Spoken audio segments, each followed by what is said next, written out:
pimpinan dan warga golongan karya yang berbahagia. Assalamualaikum warahmatullahi wabarakatuh.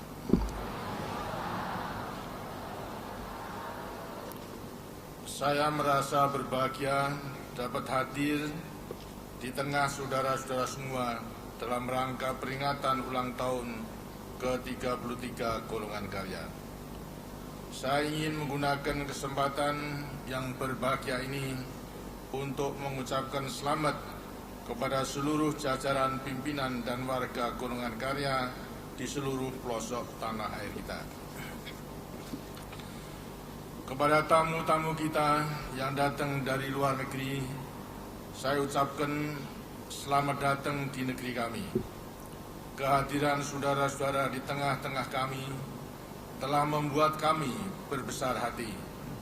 Kehadiran saudara-saudara bukan saja lebih menyemarakkan acara peringatan ini, tetapi juga dapat lebih mempererat tali persahabatan dan saling pengertian yang selama ini telah terbina. Hadirin yang berbahagia, peringatan ulang tahun organisasi yang kita cintai ini hendaknya jangan kita lihat sebagai peristiwa rutin. Kesempatan yang baik ini hendaknya mendorong kita untuk lebih bersyukur kehadirat Tuhan Yang Maha Kuasa, sebab hanya berkat rahmat dan hidayahnya golongan karya mampu terus berkembang makin kuat, makin berwibawa, dan makin mendapat tempat di hati sanubari rakyat. Rasa syukur yang sedalam-dalamnya kehadirat Tuhan Yang Maha Kuasa itu niscaya akan membuat kita lebih mawas diri. Segenap warga golongan karya hendaknya mampu menoleh ke belakang, merenungkan kembali apa yang telah diperbuat selama ini untuk kepentingan seluruh rakyat. Sebab sebagai organisasi yang berkiprah di tengah-tengah rakyat, keberhasilan golongan karya haruslah diukur dengan sejauh mana kita telah berhasil memajukan dan mensejahterakan seluruh rakyat. Dalam memperingati hari ulang tahun yang ke-33 ini, segenap warga golongan karya wajib pula menyampaikan ucapan terima kasih kepada seluruh rakyat. Sebab berkat kepercayaan dan dukungan yang besar dari rakyat Indonesia itulah golongan karya dapat tumbuh menjadi organisasi kekuatan sosial politik yang besar. Kepercayaan dan dukungan yang besar dari rakyat ini hendaknya mampu untuk terus dipelihara dan dikembangkan di tahun-tahun yang akan datang. Hadirin yang berbahagia, peringatan hari ulang tahun golongan karya kali ini mempunyai makna yang khusus dan penting. Kita baru saja menyelenggarakan pemilihan umum 1997 yang berlangsung dengan sukses. Kini kita sedang menyongsong sidang umum MPR 1998. Sukses penyelenggaraan pemilihan umum yang lalu benar-benar membuat kita bangga dan berbesar hati. Gairah dan peran serta seluruh rakyat dalam menyambut pemilihan umum sangat besar, termasuk kaula mudanya. Lebih dari 90% dari jumlah pemilih terdaftar telah menggunakan hak suara mereka dengan sebaik-baiknya. Pemilihan umum yang lalu juga makin memperkuat keyakinan kita bahwa golongan karya benar-benar telah mengakar di tengah-tengah rakyat.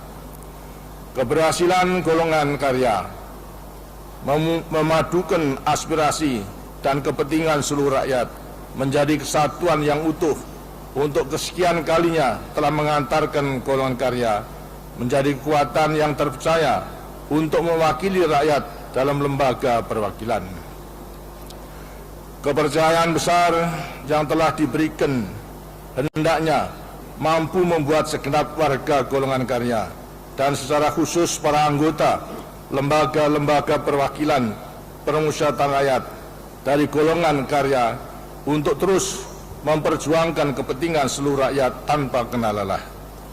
kehadiran putra-putra terbaik bangsa dari golongan karya di lembaga-lembaga perwakilan dan permusyawaratan rakyat dalam pemilihan tahun ini mempunyai kekhususan tersendiri, sebab mereka akan memusyawarahkan dan memutuskan segala sesuatunya untuk membawa bangsa kita memasuki abad yang akan datang. Pengalaman yang diperoleh dari penyelenggaraan pemilihan umum yang lalu hendaknya mampu menumbuhkan kesadaran baru bagi segenap warga golongan karya. Penyelenggaraan pemilihan umum telah memperlihatkan kepada kita bahwa masyarakat makin dewasa dan makin kritis. Masyarakat makin mampu memahami apa yang tersirat di balik peristiwa-peristiwa politik yang terjadi. Tumbuhnya kedewasaan dan sikap kritis masyarakat itu patut kita sambut dengan gembira. Hal ini menandakan bahwa pembangunan sosial dan ekonomi yang telah dilaksanakan selama ini telah membawa dampak makin meningkatnya kesadaran politik masyarakat. Kesadaran politik yang tinggi itu membawa pengaruh yang tidak kecil dalam memantapkan demokrasi Pancasila yang kita anut. Sebab kesadaran politik yang tinggi akan mendorong tumbuhnya rasa tanggung jawab yang lebih besar dalam ikut serta menanggulangi masalah-masalah yang dihadapi bangsa dan negara kita. Meningkatnya kedewasaan dan sikap kritis masyarakat itu hendaknya mendorong segenap jajaran pimpinan golongan karya untuk bersikap lebih arif dan bijaksana dalam melakukan pendekatan-pendekatan.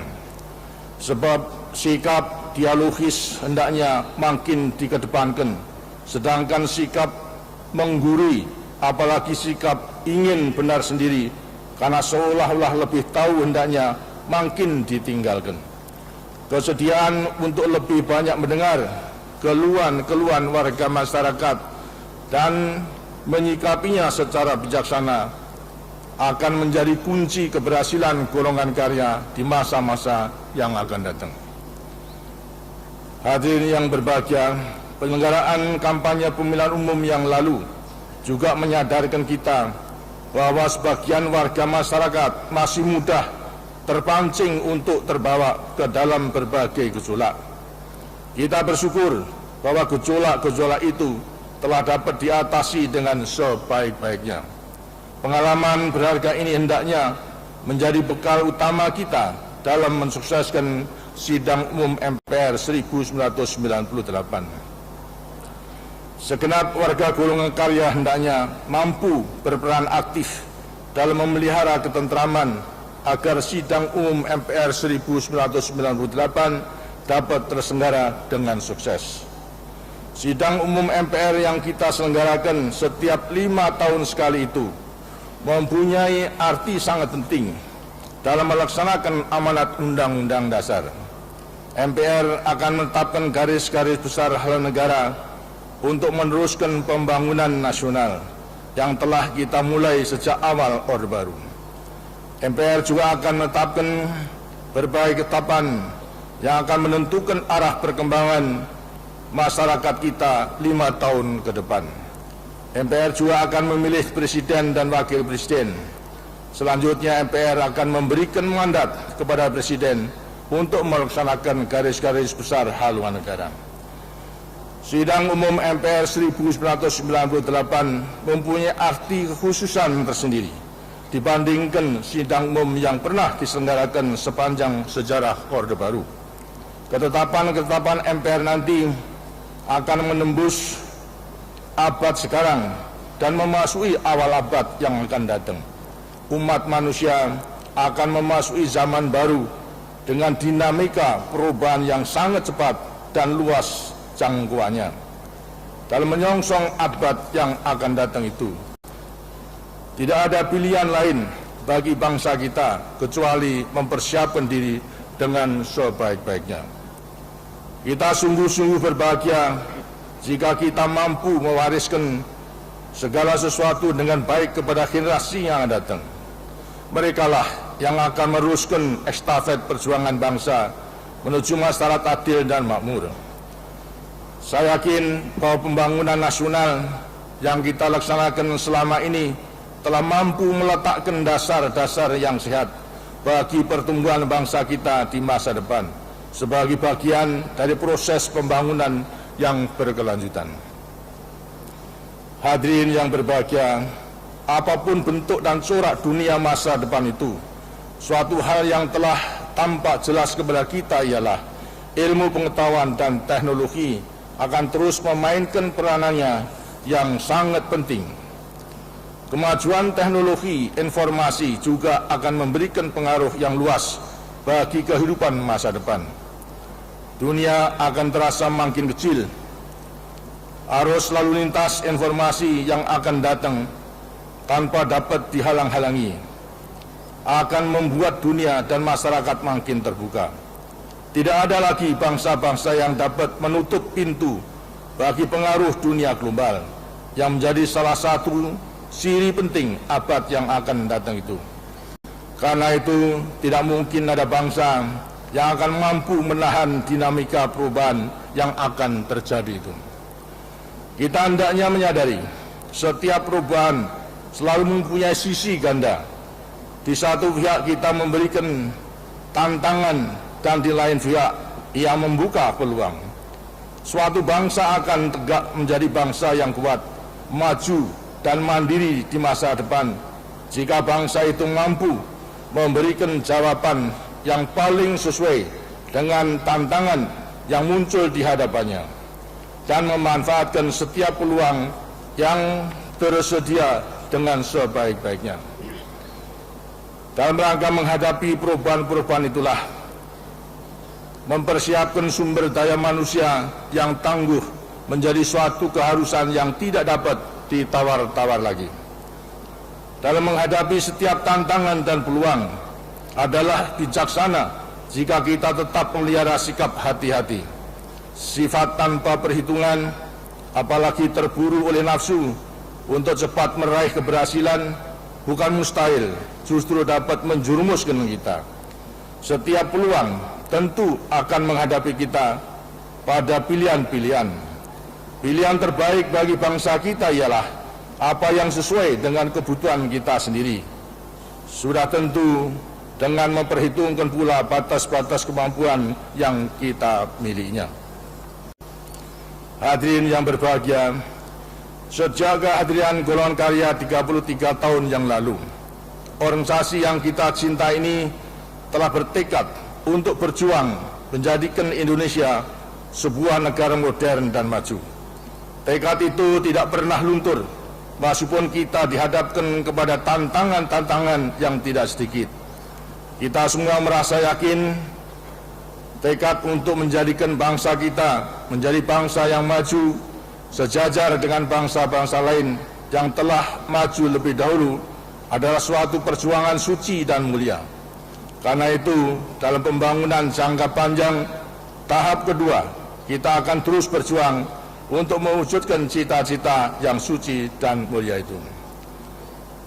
Saya percaya segenap warga golongan karya akan terus memegang teguh tekad organisasinya dalam memperjuangkan masa depan bangsa yang lebih baik. Akhirnya, marilah kita berdoa semoga Tuhan Yang Maha Kuasa akan senantiasa memberikan rahmat, taufik dan hidayahnya kepada kita semua. Dirgahayu golongan karya.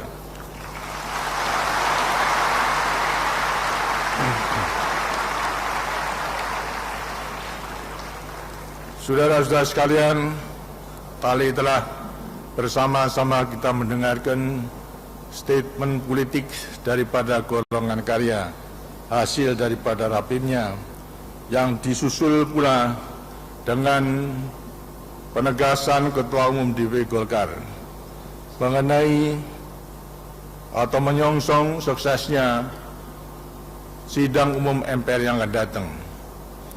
Di antaranya adalah disebutkan mengenai diri saya. Sebagai orang yang beriman, tentu wajib lebih dahulu memanjatkan puji syukur kehadirat Tuhan Yang Maha Kuasa dan juga terima kasih pada golongan karya.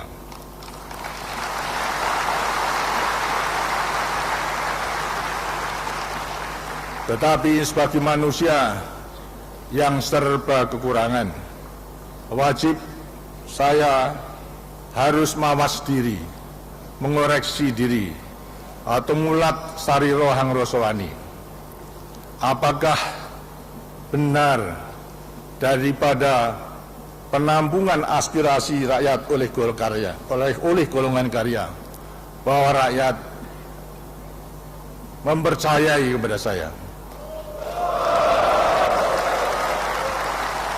Setidak-tidaknya sebagian besar daripada rakyat mempercayai pada saya. Mudah-mudahan kepercayaan itu tidak merupakan kepercayaan yang dipaksakan, dan pula agar supaya kepercayaan tersebut tidak merupakan kepercayaan yang semu. Sebab bila kita tidak benar-benar mengetahui keadaan sebenarnya,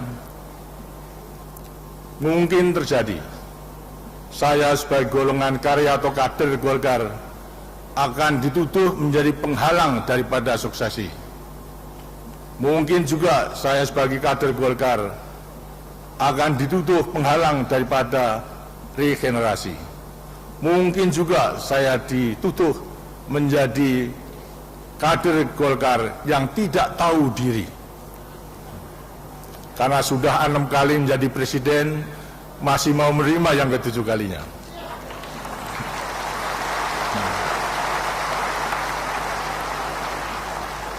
Ini semuanya tentu akhirnya, kalau tuduhan-tuduhan ada, akan merugikan daripada Golkar sendiri. Karena itu ada baiknya kita masih ada waktu dari Oktober sampai Maret untuk meliti benar-benar apakah daripada kepercayaan itu dapat dipertanggungjawabkan. Sebab hingga saat ini selalu saya mendasarkan hanya atas dasar kepercayaan itulah saya melaksanakan tugas dengan segala kemampuan yang ada.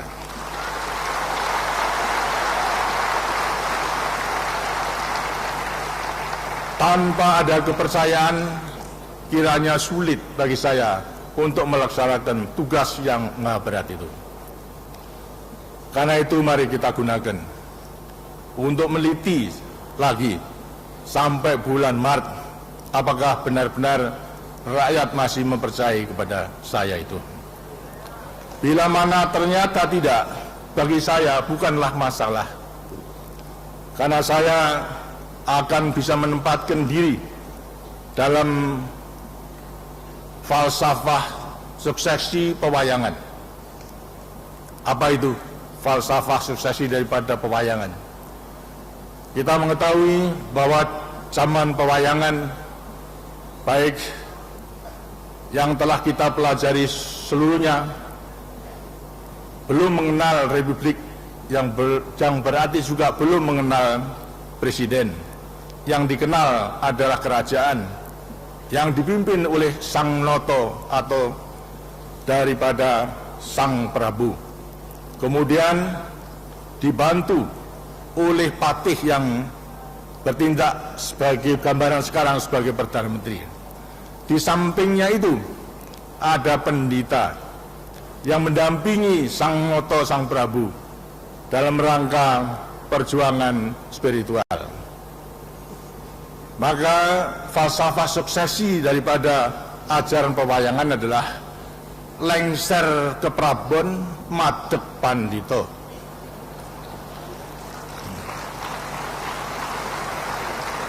Jadi kalau tidak menjadi memimpin kerajaan, bisa memadep menjadi pandito.